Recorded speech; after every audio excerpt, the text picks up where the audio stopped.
All right, we are live, and today's guest was introduced to me by a friend of mine who was an early guest on my podcast, Randall Kenneth Jones, aka Randy Jones of Jones.show. Everybody should check that out. He's a fun-loving guy, just a lot of fun.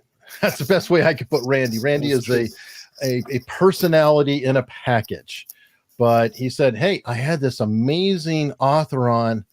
He's writing the Jack Ryan series, and it's great. He's a former U.S. Marshal." I said, "Oh, former U.S. Marshal? Okay."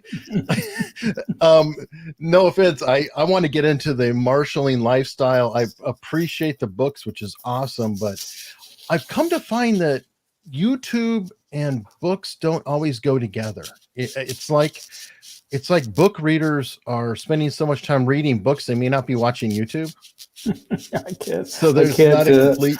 I can't disagree. I mean, we get out here and we sort of pimp our stuff over the internet, and because that's what we're supposed to do. And I guess what I hope is that people will get to know me as a writer and as a human being. I've never bought a book that somebody told me to buy on Facebook, and I've got 2,400 writers that are fans. But I bought books that people told me about in person, or that a friend might have told me about, but just some unknown entity on YouTube or Facebook. But, we're doing the best we can, and books sell one at a time. And really what we're doing is selling, I shouldn't say sell, but trying to give with these sorts of things, and the things like you do, is give something of value to people besides just being a bunch of chirping birds that say, buy my book, buy my book. Hey, can you pull your microphone away from your collar a little bit? I'm getting that little scratchy sound. You might, yeah, there we go. Sorry about that. I should say the name is Marc Cameron. And right. Marc not only writes the Jack Ryan series, which is very cool, but he writes a couple other series, one of which I've been reading the book on, Arliss Cutter. I'm enjoying the aspect of the Alaskan wilderness, which I want to just ask you about, because we're going to get deep into the other. You seem to be almost obsessed with getting to Alaska from childhood. Absolutely. No, I was.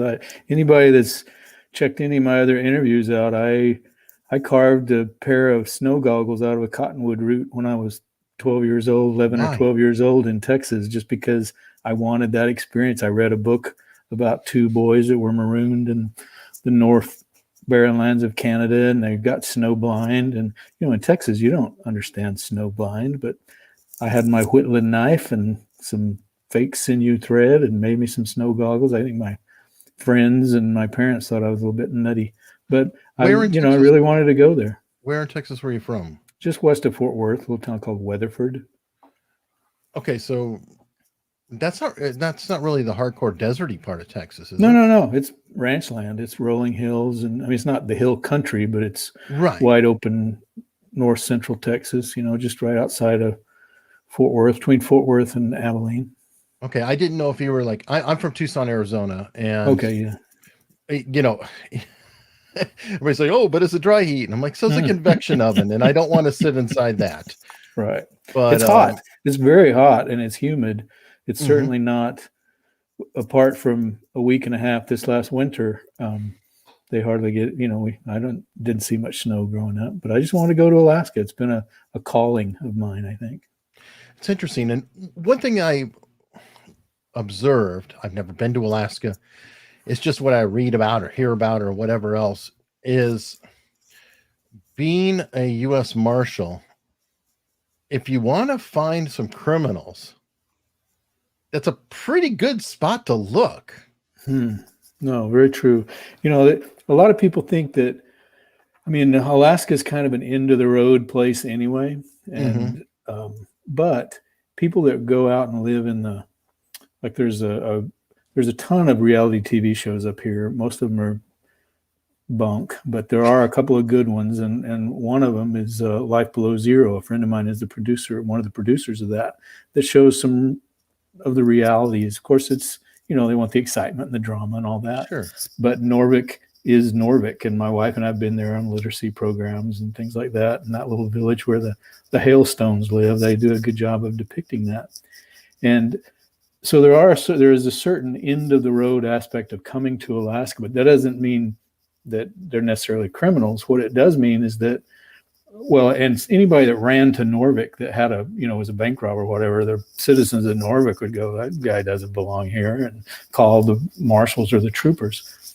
But what it does mean is that it's a certain sort of personality that comes to the end of the road, that kind of wants to be left alone. So if those people commit crimes, there's a bit, it can get tricky when you're going to get them, because they don't want to be got. They don't even want to be contacted, let alone, nobody wants to be arrested, but they don't even want to be contacted. Is it a land of redemption? Like, I was thinking about, like, a place that you're like, everything's gone to hell. I'm just going to go to the wilderness and find myself and maybe rebuild my life from nothing.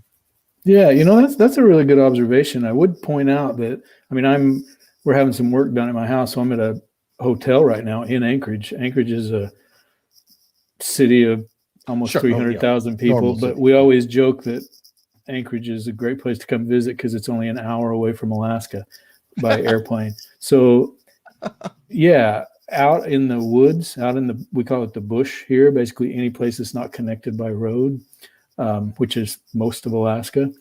Yeah, I've certainly found that here, being out in Western Alaska on the Kuskokwim River, the Yukon River, the Kobuk River. Everything sort of goes by the rivers, because that's the way you get around if you're not going by air. And I've sent, when I was chief deputy, I sent deputies out with the express purpose of just getting to know the people, because the several of the native dialects, whether it's Yupik or Inupiaq or Athabaskan, but particularly the Inupiaq and Yupik, what we would call Eskimos, and in Canada that might be a derogatory term. Here, are they offended by that or no? No, not so much in Alaska. They call themselves Yupik Eskimos. Okay. I generally stay away from it just because of talking to everyone and all that, and call them what they call themselves. And well, we had that in Arizona. Every tribe I've ever come across, they call themselves Indian. Right. And they kind of get annoyed sometimes with Native American because as they put it, Americans are the oppressors. So why do we want to call ourselves that? Yeah. So I exactly. And I generally try to just go with what they're calling. They are generally the people. They're just call themselves the people. So Yupik, for instance, their word for trooper or marshal is literally translates as the man who comes and takes people away. And so that's a hard thing to live up to, is when you're going out and you're trying to help a community. Right. And we were looking for, after the Adam Walsh Act, we were assigned, the Marshal Service was assigned to go out and basically not necessarily arrest them all, but at least get all the unregistered sex offenders registered so that we knew where they were and protect the communities from that kind of behavior.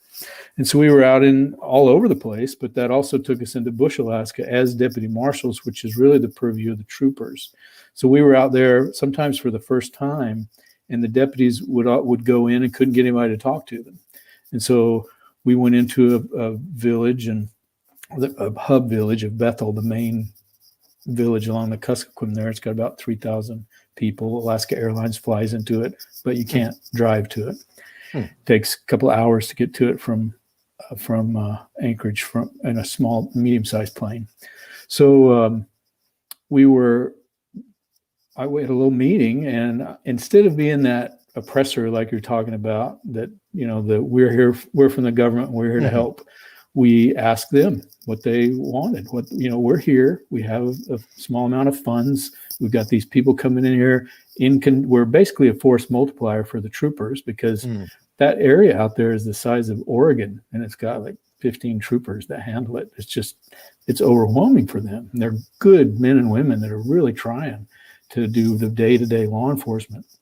So we were a force multiplier, but instead of saying we've got this great new plan, native peoples of Western Alaska, get ready to swallow it hook, line, and sinker, we said, what do you want us to do? And one of the ladies actually wept, and she said, people don't ever ask us that. They used to have a boat that would go up and down the river with books on it. And the kids would just stop and they would let them check, like a bookmobile. Yeah. And so the troopers and I and the marshal service, there's a trooper captain and I that kind of just thought that's a great idea. And so we tasked our folks. They got 30,000 books donated by folks in Anchorage and Fairbanks. One of the local transport companies took them out there for us for free. And our headquarters bought us a boat, a small river boat. And then we just put a deputy and a trooper. And then the troopers provided a boat up on the Yukon. So we were on the Kuskokwim River and we took the boxes and tote after tote, plastic bin of books. And I would send deputies out there on a rotational basis. And these are hardened, fugitive hunting, judge protecting, prisoner handling deputies. Sure. And they're getting ready to go out on kind of a sociology mission, and they go out and to a person, every one of them wanted to go right back. And I would say, my mandate was, if you see some bad behavior, if you see a felony happen in front of you, somebody hurting a child or abusing a woman, I want you to handle it quickly and out in the open and decisively. But when you come back, I want the seat of your britches muddy from sitting on the bank reading to kids. And the kids responded, the people responded. And so when you talk about redemption, obviously somebody that's running, trying to change their life, but it certainly has made a difference in the deputy marshals up here that have gone out to Western Alaska. That's awesome. I mean, there's a lot to be said for that. I think not only where you are, but I've long argued that we need to get back to walking beats. With cops and just and less of the military, garb. More like I always make the joke that bicycle cops don't intimidate me. It's hard to be intimidated by. They're on a bike. But you feel better talking to them. They just feel like your neighbor or somebody in the neighborhood, versus when they're jacked up with armor and combat fatigues as a normal uniform. It's like, why? So I really do think that that's awesome. Just being, hanging out, part of the community. And I can see where it's invaluable for you, because you might get people coming out of the woodwork who you don't even know exists, but because, they come and get a couple books, you get a little bit of a relationship, get a lay of the land. Absolutely. And you're not the person coming in to take somebody away. We have a kind of a storied past in the Marshal Service back in the 50s, 60s, 70s, when, early on in the 40s, in the early 50s, when Alaska was a territory, well-meaning medical staff would go out and identify people with epilepsy or different things like that and get warrants for them, writs of attachment. They're really not being arrested, but they're civil attachment. And then deputy marshals would fly in and take them to a facility. And early on in my Marshal Service career in Alaska, so I'd been on the job about 8 years. I've been a police officer for 7 years before that. So I wasn't new, but I got a call right after I moved here. The person handling reception just transferred. I think I was the duty deputy or something. And the lady said, "I'm looking for my auntie. You guys came and got her in 1974. And we can't find." And I said, what did we get her for? That's a long time ago. And they said, well, she was epileptic. And I denied it. I said, we would never have done that. I can't imagine us doing that. And I took her name and number, and I went and told my boss, and he said, oh yeah, we did that. We absolutely did that. And they never saw this lady again.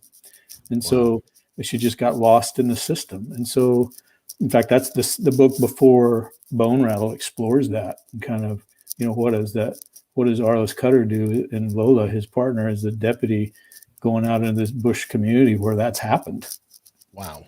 That's insane. And I don't remember if it was a book or an interview. It all blurs together when I'm researching. But you had made a statement that when you're going and plucking the people out, you're essentially taking out the garbage.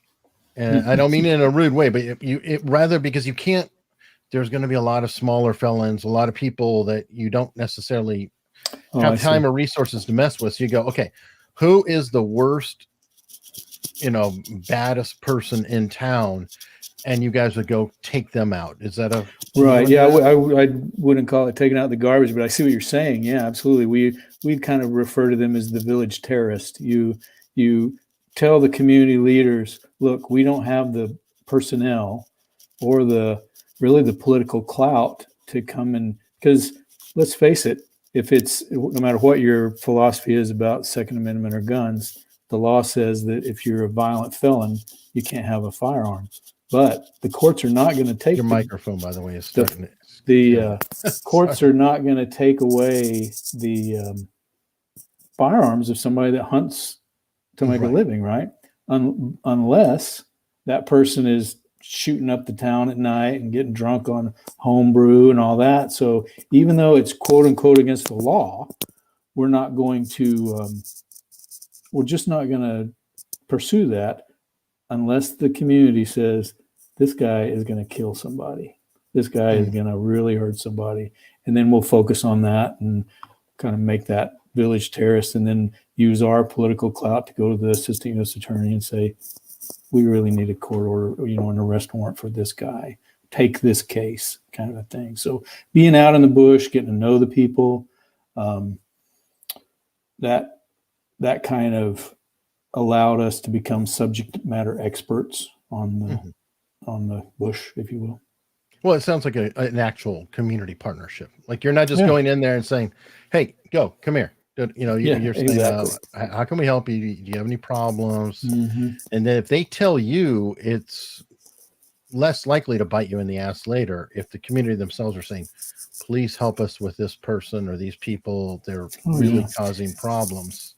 Right, and the troopers deal with it, and I don't want to make it seem like we're the saviors that come in and save them. The troopers deal with this on a daily basis. All we did was come out and give them more personnel. We were force multipliers that were able to come out there, plus with some funding coming from the U.S. government and the Bureau of Indian Affairs and folks like that. So it definitely was a good experience. We just hope it continues. I want to come into this. I feel like a dummy, but I'm also a person who gripes about too many federal organizations. Mm-hmm. Turns out you're the oldest law enforcement organization in the country, and I did not know this. Oh, cool. That was like, oh, really? Okay, that's interesting. So you're before Secret Service, before the FBI. I mean, way before the FBI, way before the Secret Service and all that. Why did you get created to begin with? So George Washington created the Marshal Service as part of the Judiciary Act, and this is the spiel for the Rotary Club that you're getting. Sorry, but no. But Washington created the Marshal Service as part of the Judiciary Act in 1789. So sometimes we have these little polite banter back and forth with postal inspectors where they say they were the oldest law enforcement agency. They're not. They're part of the oldest agency, but there was no law enforcement component to them till well after the Marshal Service. So the Marshal Service started because as part of our Constitution, the military can't enforce federal law on our land and on home soil. And so because Washington only had the Army, the new fledgling Army, and much of it was disbanded to go home and plant crops after the Revolution was over, then he needed somebody to basically be the muscle for the Whiskey Rebellion. And so he created 13 United States Marshals, and each of those U.S. Marshals who are appointed by the president can appoint deputies. And I was a deputy U.S. Marshal, eventually a chief deputy, but nowadays that's a civil service position. United States Marshals, the gold badge U.S. Marshal, there's 94 of those, one for every judicial district, and they change at the pleasure of the president. So anytime there's a new administration, most of them go the way of the dodo and get a new one. Okay, well, that's interesting. So that explains, and your mic is everybody's. I'm sorry. In the chat. If you could just kind of hold it out, I don't know if there's a way to push-ups. Maybe button my shirt. I don't know. Maybe I don't know. I know it keeps hitting, and it's tough for you to hear it. I'm guessing that's why there's a closer relationship to the states, because especially early in the country, the states had far more power and more representation. It took, Civil War kind of federalized things much more. But you guys seem to be this neither fish nor fowl. I mean, you seem to be kind of in this weird spot. And I've heard you say like a sheriff. I know when I heard of them before, I thought of a sheriff, but even a sheriff is a weird job, because I'm from Arizona, you're from Texas. In Tucson, the sheriff was a deputy sheriff. They're the real deal, full-blown law enforcement. I now live in Hampton, Virginia, which is incorporated with the county. So the entire county and the city are the same. Right. The sheriff guards the courts, puts people in the bail, serves warrants, and the police are the law enforcement. Right. So it seems to be a weird spot. Are you kind of filling in gaps? Well, the thing about the Marshal Service is that our credential says enforce federal law. There's no this person can enforce 18 USC code, whatever. This person can do this drug crime, or investigate this drug crime, or this person can investigate this crossing state lines crime. Our mandate is to enforce federal law.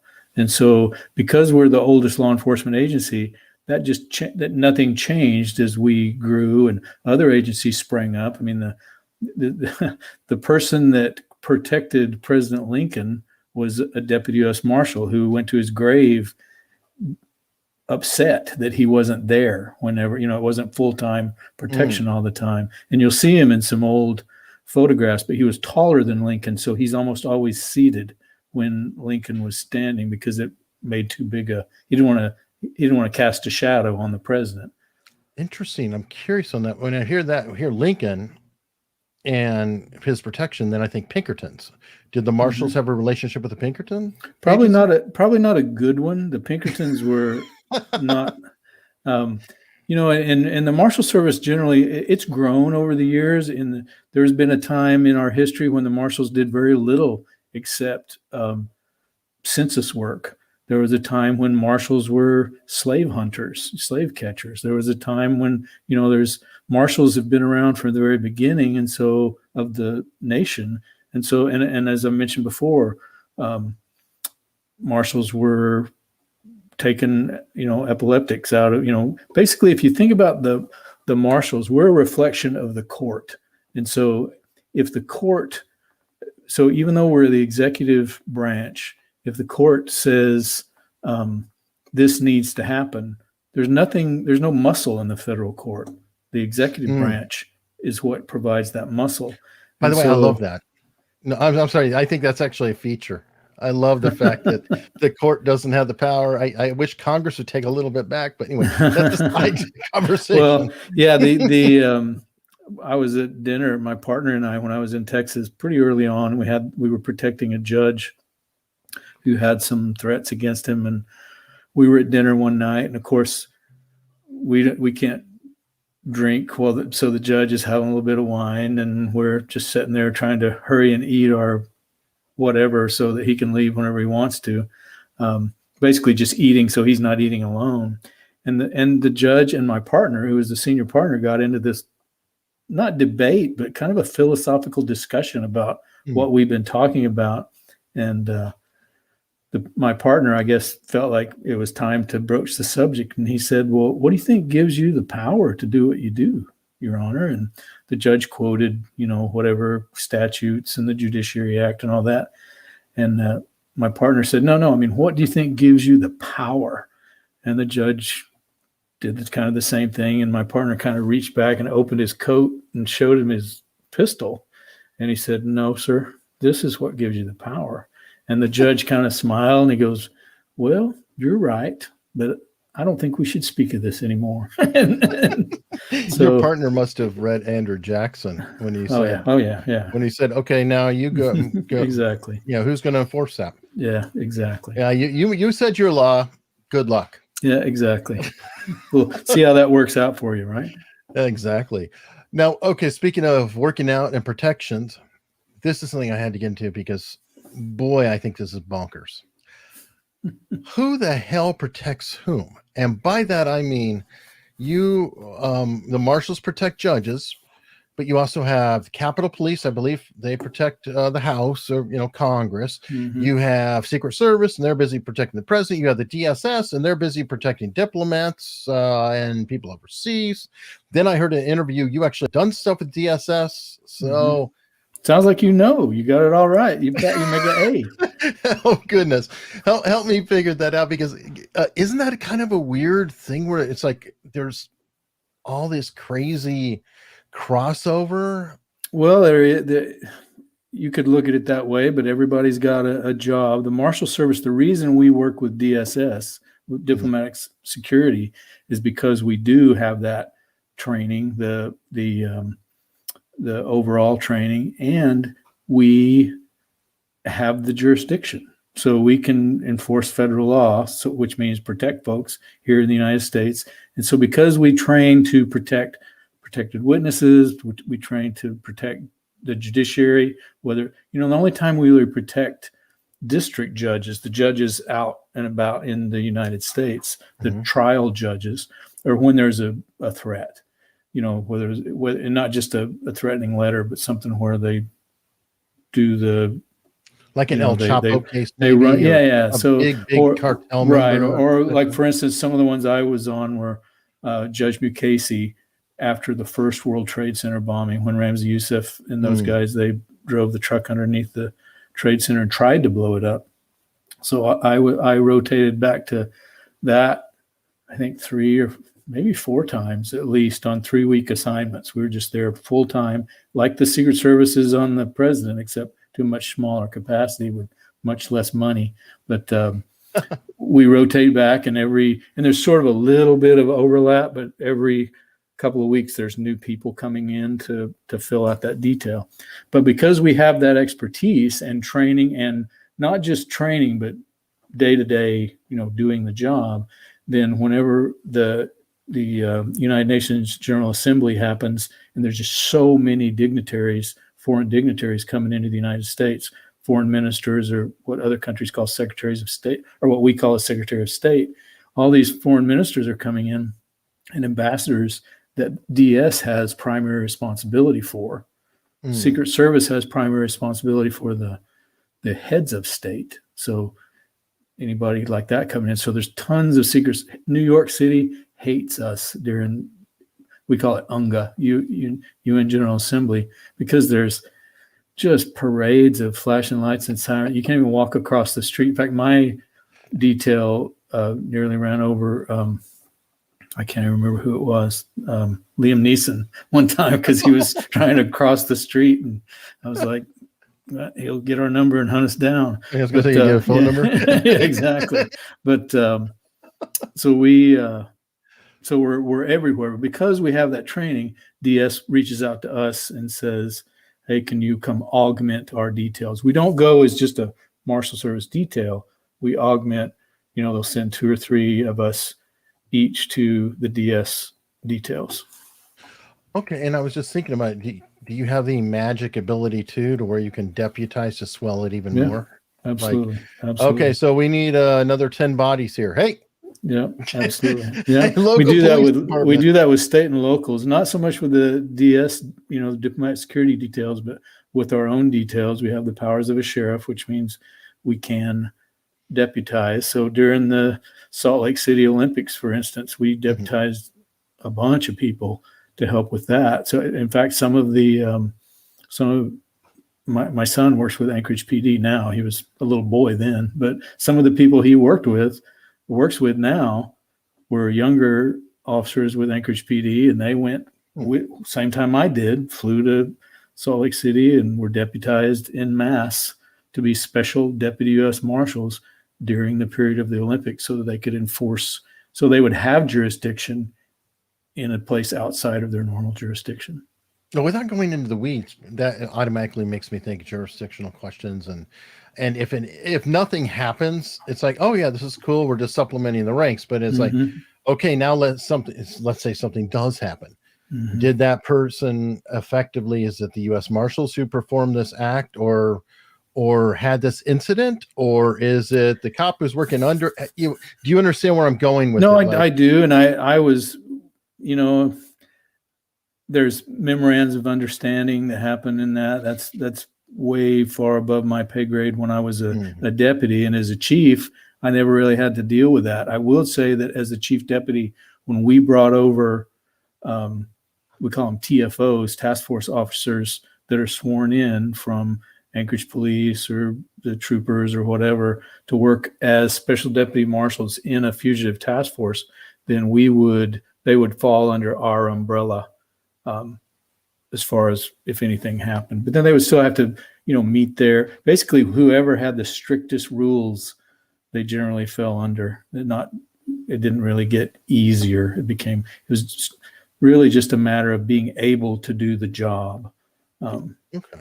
Interesting. Now, in several of your interviews, one thing that kind of rang a bell with me, and not in a bad way, I think it's interesting.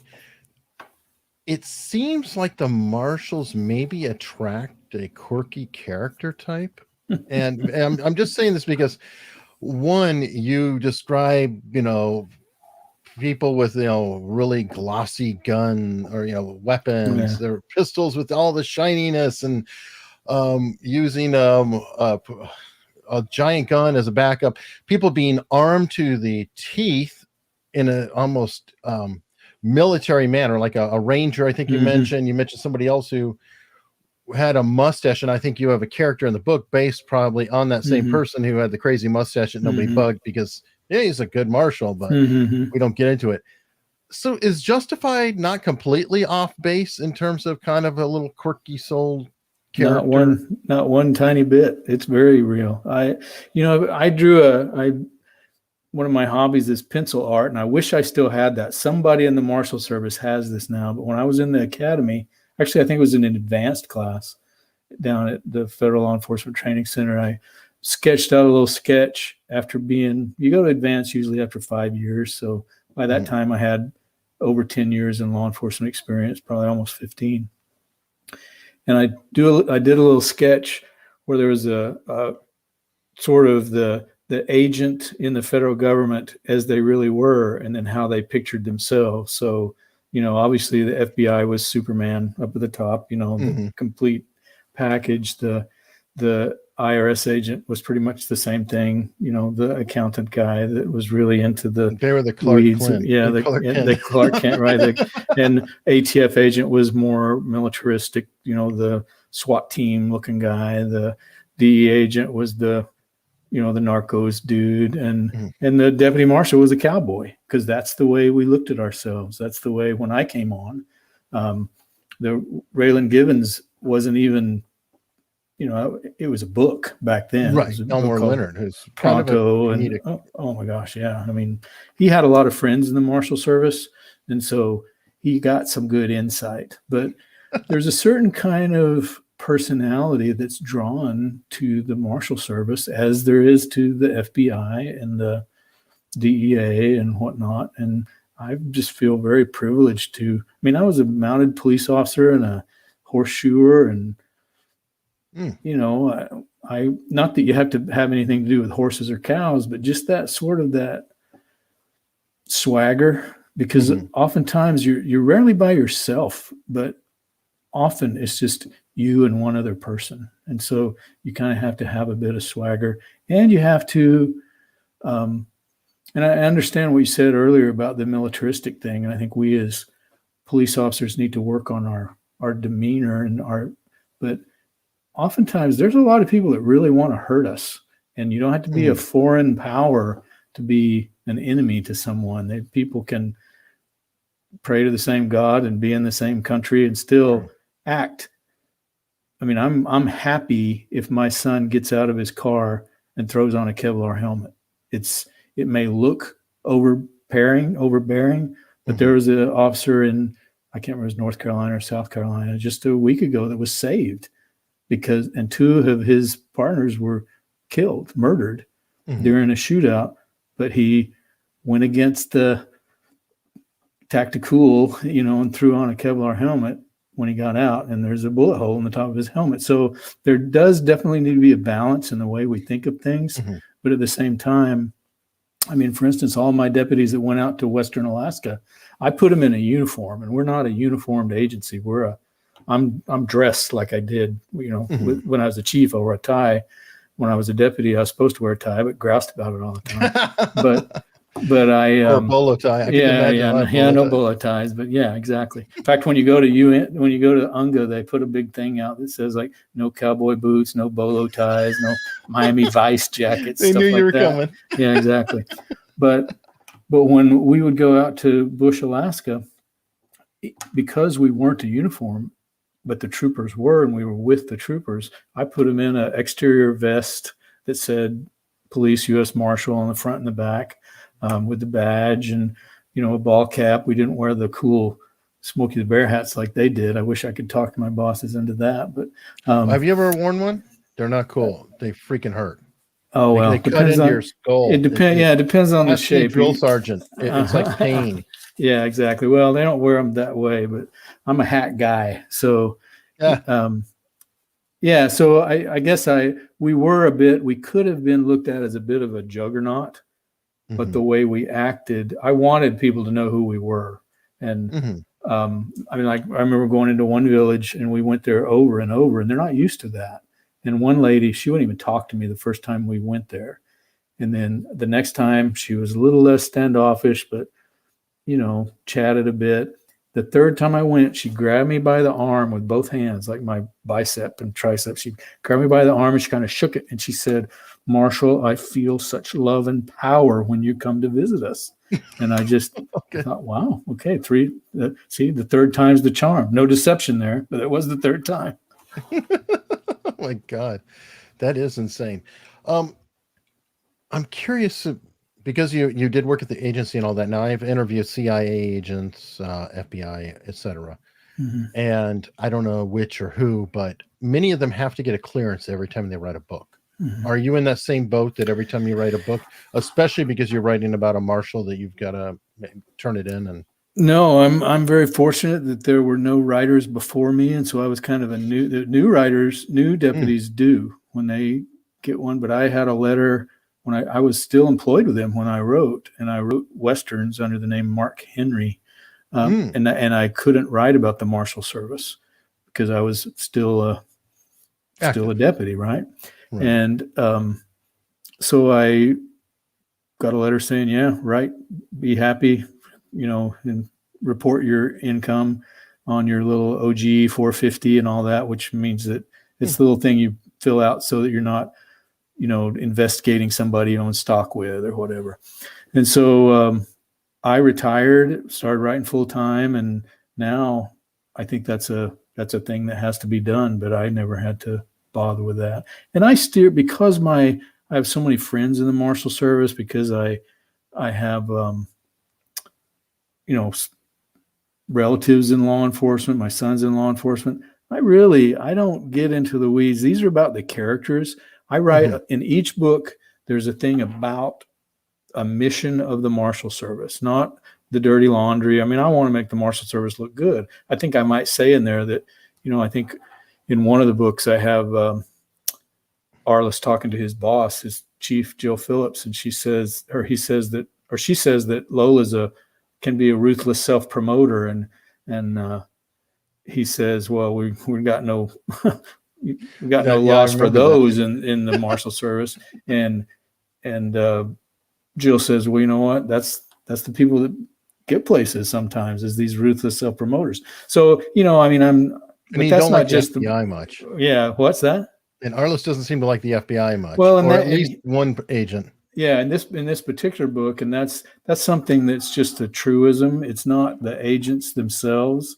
It's the Bureau versus the Marshal Service. I mean, when I hired on, we had a kind of a mantra. I can't remember if it was Avis or Hertz, whoever was the second. There's two big. Yeah, so the Marshal Service is mantra was like, we're number two, so we try harder, kind of a thing, because the FBI got all the money and all, all the personnel and all of that.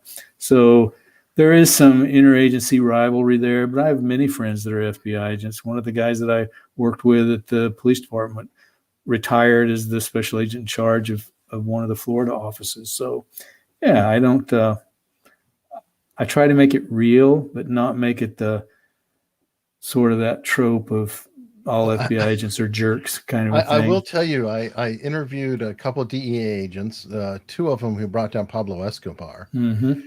And I won't say which one, but one of them did say that they absolutely hated the CIA, period. that was real. Oh, yeah. They could not stand the CIA at all. Very, very bad blood. Yeah. Well, that's that whole different mindset of the type of people that go into the DEA versus CIA. And CIA is not a law enforcement organization, so they have two separate missions. One is gathering intelligence, one is putting bad people in jail, and those missions don't necessarily, meld together.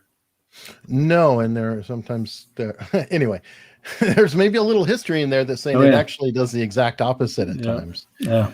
So I would love to find out in terms of your career, because you've been all over the place. You've done the fugitive task force. You've done protection. I would think that protection could be a very, very severe risk when transporting a high profile felon from one place to another, be it in terms of them escaping or somebody wanting them dead. Well, both ways. Right. Have you been fortunate to avoid that in your career, or have you had any incidents that have affected you in doing No, I have not had any incidents where we were under attack or anything. We've been followed, we've been, things like that. But if generally speaking, the Marshal Service or any agency that does a lot of transport, whether, you're protecting the people, even whether they're in custody or not. That protecting a judge is much different than the way you do it than you do a prisoner, because the prisoners are chained up and, and leg irons and belly chain and handcuffs and whatnot. But we have had some people that, I found blades inside of tennis shoes, so there were people that were going to try to escape, but we've been able to really,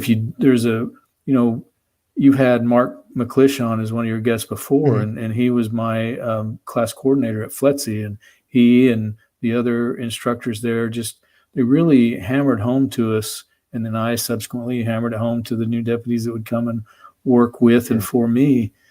Follow these guidelines, follow these policy rules, and then 99% of the time you're going to be okay.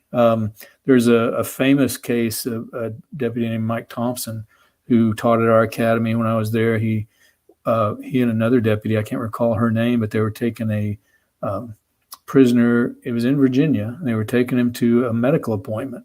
Well, medical appointments are one of those really tricky things, because you keep that a secret from the prisoner because you don't want what you're talking about to happen. But if somebody says to gets it out by code, hey, I'm going to have a heart palpitations, be ready at this time and this time, then we have to see to their medical needs. Well, I'm not sure the background of it. It's on William Shatner, I think, narrated the show. It's on one of those police shows back in the 90s. Yeah, exactly. But, okay, well, right. But Mike, yeah, exactly. I think it was during the TJ Hooker times. But anyway, it's about true. I can't remember if Caliber Press or who put it out, but it's kind of because it wasn't a training video. It was an entertainment video. But it's about people that, I think one of the guys got shot in the mouth and it hit him in the tongue. And this is a different officer, and he gave chase and made the arrest, and talking. So it's about basically working through. Well, Mike had a guy, a male and a female accomplice of their bad guy, their prisoner, approached them as they were leaving the doctor's office. And it's easy to find on the internet. I might mistake, might mess up some of the details, but basically there was the woman put a gun to the small of his back, and Mike kind of goes over what happened to him when he's in our class, doing the presentation to young deputies. Wow. And it's fascinating. But apart from just the tactics that he used, one of the things that he really drummed home to us was follow these policies, follow these guidelines, because this can happen. So make sure that you really keep your operational security up to snuff to cut that down, because it ended up basically he had his hands up, he had his gun in a shoulder holster, and long story short, he shot them both before they knew what was going on, and put his foot on the prisoner and scanned the area, just like immediately. Sounds like a cowboy. He's probably one of the finest gunfighters the modern marshal services, and not, in his own words, he says he was not that great a shot. He was just a good tactician and strategy person. Wow, that's amazing. I was just thinking too, before we got started recording, you were commenting, and it makes total sense that your job as a marshal, especially dealing with, I guess I would say prisoners. I don't know what you call them, because technically they have not been found guilty. So they're still prisoners. They can't leave. They can't leave, but technically they're not inmates in the prison, but they are prisoners of a county jail or state facility. Okay, well, there we go. Because I don't want to call them convicts, because they haven't been convicted. Correct. So I guess that's why I was having trouble with the terminology. Mm-hmm. But it's not your job to judge them or anything else. It's your job to instruct them and safely move them from one place to another. Mm-hmm. Was that the most beneficial thing, was to be respectful toward them? Oh, yeah. Yeah, we, in Alaska particularly, in Texas and Idaho, we were moving people by sedan. I mean, when I first started in detainees, that's a good one. Yeah, detainees is good. That's good. But we just called them prisoners. You got the prisoner run in the morning, you got the prisoner run in the evening. The new deputy knows that they're going to be, and we call it prisoner operations. So there's enforcement operations, which is the sexy side of the marshal service. You get in the job to go arrest, serve warrants. And then there's prisoner ops, which every new deputy has to sort of do their time in. In Bone Rattle, they do some movements. And as a rider, as a would-be rider and a young deputy moving through the ranks, that never bothered me, because it's a people business, just like writing's a people business. And I'm learning people and watching people, and it's all about strategy and as far as the safety side of things. But treating people, if you're going to spend 6 hours or 8 hours or 11 hours in a caged Chevy Caprice driving across the country and dropping people off and picking people up, you should be nice. You should treat them like human beings. Mm-hmm. And the same in an airplane. When I first moved to Alaska, we had a small, I think it had 11 seats, a little Cheyenne 3A turboprop airplane, and we would fly prisoners. We didn't have enough jail space in Alaska, so we kept the bulk of our prisoners in Seattle, which meant that at least once a week, sometimes twice a week, we were flying one day down, picking up prisoners, flying one day back. So there was just this constant move back and forth. Exactly. So it was a great job for a writer, because I would say, yeah, put me on that plane, and I would sit and scribble stories while we were flying between Seattle and Anchorage all day. But generally speaking, there's a prisoner 2 inches away. Sometimes your knees are interwoven if they're tall, so it's just better to treat them like human beings. And you may have heard me say this on previous interviews, but people always ask, as a crime writer, I highlight evil. I highlight the darkness, the Alaska noir, if you will. But out of almost 30 years of law enforcement, I probably only met top number, maybe 15 evil people. It's probably closer to 10, a dozen maybe, evil people. There's a lot of people that have done bad things, evil things even. But we're seeing them on the worst, as a patrol officer, my son sees them on the worst day of their life. Sometimes I see them on the, when they're contemplating or standing at the judgment bar for the worst day of their life or whatever. And so you get to know the people, you chat with them a bit. Don't treat them like they're your buddies. That's not healthy, but certainly treat them like human beings. Out of those handful or whatever, have you ever met anyone that actually scared you?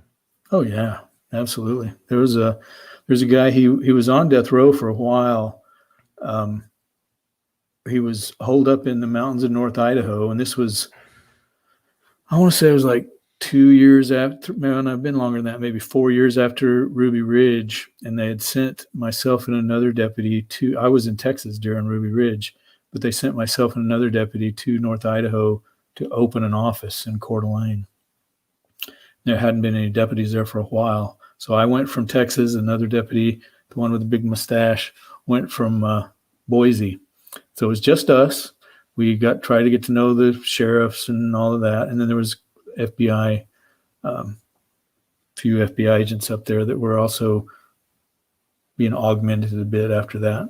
And we're trying to just be a little different in the way we came across, and not be that jackbooted thug that everybody was accusing us of being.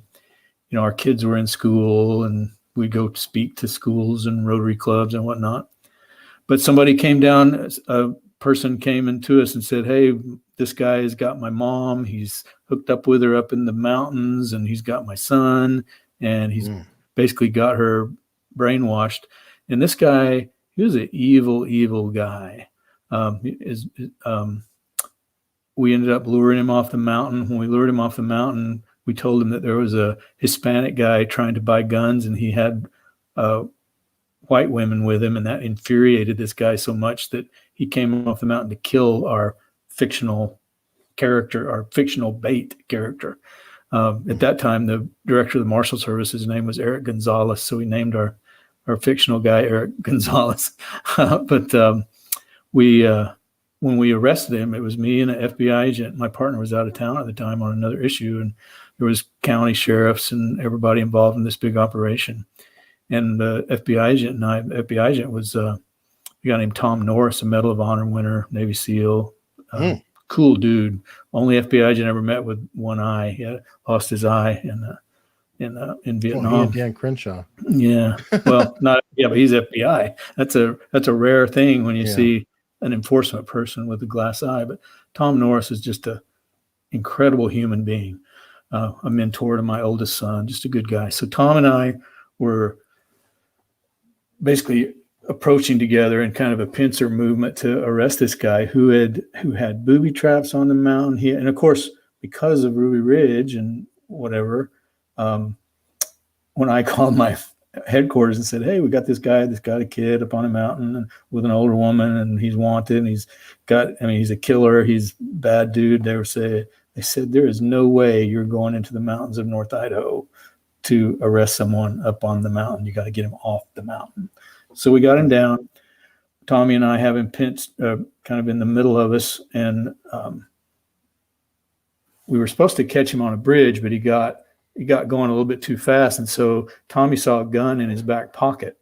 And so he just pulled it beside him and sort of just bumped. He was on a bicycle, riding his bicycle really fast, and to go meet our fictional guy. Tommy bumped him off the road. He went sort of ass over tea kettle into the ditch, and we all bailed out. We were right on top of him. Myself and I can't remember, his Boundary County or Bonner County deputy jumped on top of him, and we kind of wrestled him down. At the same time, a nurse was driving by. She thought there had just been a wreck, and so she came up to try to pull us off, and we had to say, no, ma'am, step back. This guy, there was guns falling out of every pocket he had, and bear spray and tape and all that.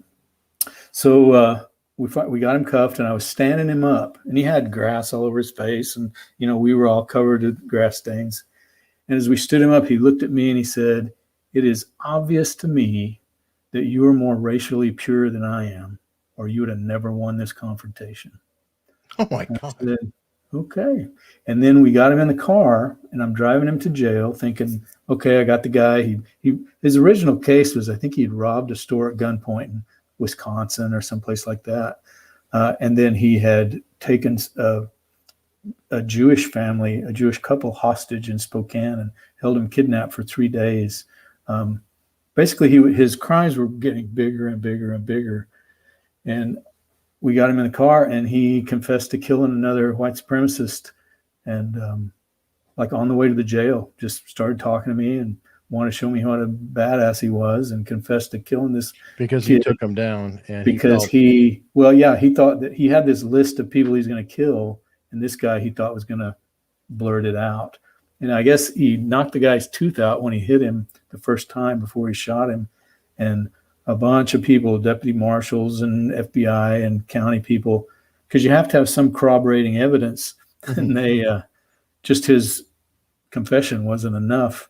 And so we spent a couple of days, at least a day and a half, with like little sifters in the driveway of this cabin with pea gravel, trying to find that tooth a year later. And one of the county deputies found a piece of a chipped tooth. It's like finding Tutankhamun's grave. It was so exciting. But anyway, this guy got the death penalty, and then it was commuted because of some Idaho legal issues, and the judge can't give him a death penalty. It has to be a jury trial. So anyway, that guy was, just looking him in the eye as often as I did, there was something seriously messed up with him. Wow. Have you ever seen The Sopranos? Yeah. Oh yeah. Like when Tony said to Richie, "Stop looking at me with those Manson lamps." Yeah. This guy was so, I'm sure he's been involved in, I don't want to talk about it here, but I feel very sure that he was involved in some other murders that have gone unsolved. He's a bad guy. Wow. Well, to wrap things up, I definitely want to talk about your book. And really, we have been talking about your book because I'm guessing that your experiences are being translated to the page, just maybe wearing different characters. Is that a fair statement? No, and that's what I try to do. It's you and I are not really that different in that we want to see the bits and pieces of the undiscovered. I would call them unknown unknowns, the questions that, I do research. I have these questions I want to ask, these known unknowns. And then when I get out and do the research, I discover these things that I had no idea to even ask about. And so I do a lot of research, like as you do before you're doing one of these broadcast or podcasts. But so people ask me a lot about my research for Alaska or, prisoner ops or fugitive. I've been doing research on that for years and years and years, knowing that I wanted to write. Now I just did my job and just sort of glommed onto different things. And if I observed something really cool, I would write it down. Oh, this would be something to use someday. So I definitely plug in bad guys, the good men and women that I used in the books. The chief, for instance, I've had several women in law enforcement. My chief, when I first moved here, is one of the finest bosses I've ever had in any job. So she is definitely a part of the Jill Phillips character, as are some of the other women that I've worked for and with over my career. And then Alaska becomes a huge character. So, there's really never there's never a lack of grist for the mill, if you will, for geography and culture and police work and just quirky characters and things like that. And it's exotic to us. Most people have never been there and have no idea. So that has to help. Do you ever, and I'll wrap it up with this question, do you ever use your books to revise history or to correct wrongs that you've seen? No, I don't think that I want to revise history, but what I'd want to do is maybe focus.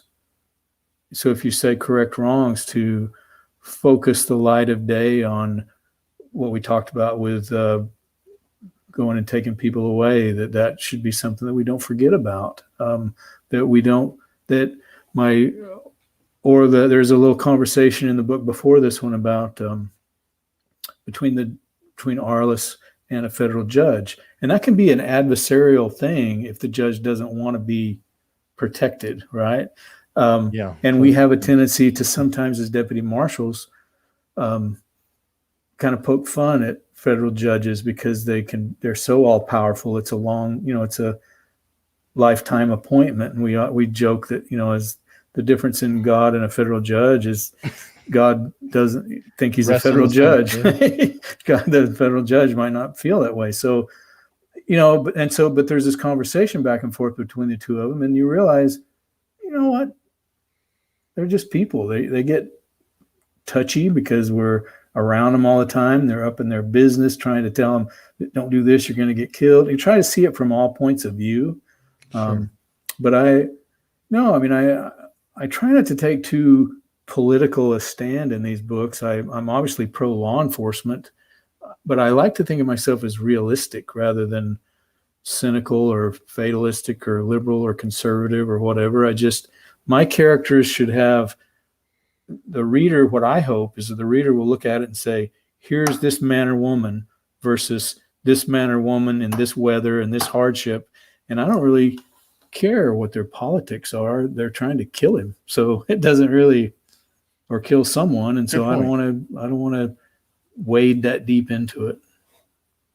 Well, perfect. Now people can find out more about your books at markcameronbooks.com with that double C in the middle there. There you go. And the latest book is Bone Rattle. It came out very recently, only a few weeks ago, if I recall. Very cool book. Neat, the Alaskan noir. As we're heading into summer, might be a cool thing to chill out and listen to. And thank you very much, sir. It's been great talking to you. Thanks.